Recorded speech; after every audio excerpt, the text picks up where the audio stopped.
देखिए Ganga research centre, जी हाँ, गंगा नदी में बना है गंगा रिसर्च सेंटर और वहीं हम खड़े हैं, गंगा नदी का जायजा लेने आए हैं क्योंकि आपके सवाल आ रहे थे कि गंगा नदी में क्या हाल है पानी का।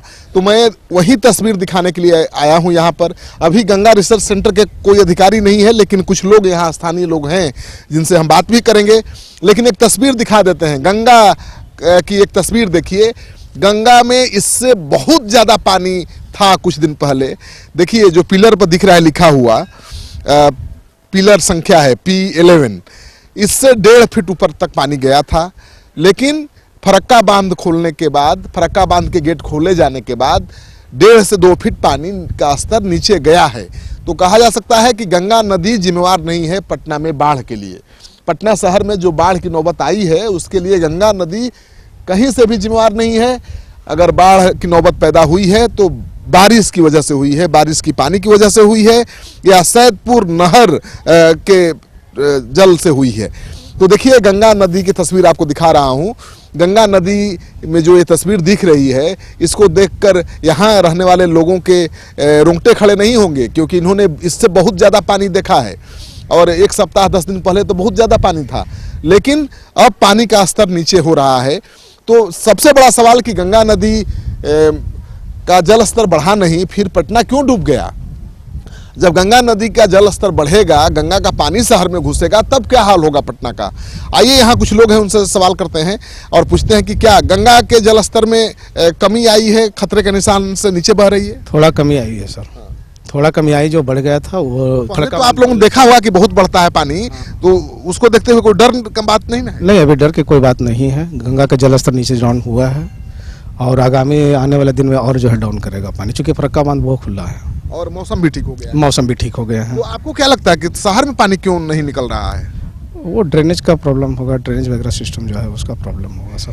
तो एक आम आदमी जो नहीं जानता है सिस्टम के बारे में, वो भी सवाल उठा रहा है ड्रेनेज सिस्टम पर, और सबका कहना है कि गंगा जिम्मेवार नहीं है पटना में बाढ़ आने के लिए।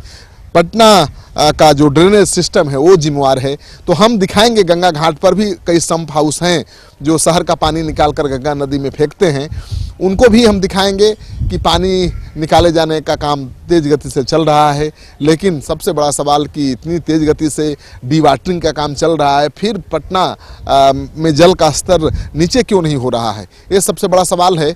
क्योंकि 5 दिनों से पटना के लोग संकट में फंसे हुए हैं, 5 दिनों से पानी में घिरे हुए हैं, उनका घर डूब चुका है, बिजली कटी हुई है, पेयजल संकट है, घर से बाहर नहीं जा सकते।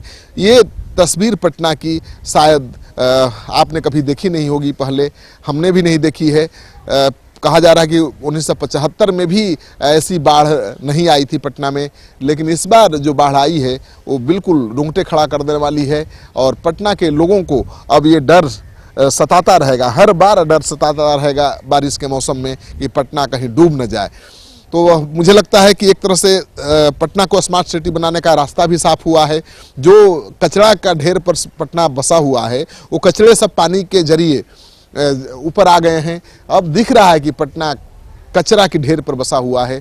मुझे लगता है कि अब सरकार की नींद खुलेगी और उस कचरे की सफाई पर ध्यान देगी, जिसकी वजह से ड्रेनेज सिस्टम ध्वस्त हो जाता है, नाले जाम हो जाते हैं, और फिर जो जल निकासी की व्यवस्था है उसको और दुरुस्त करेगी।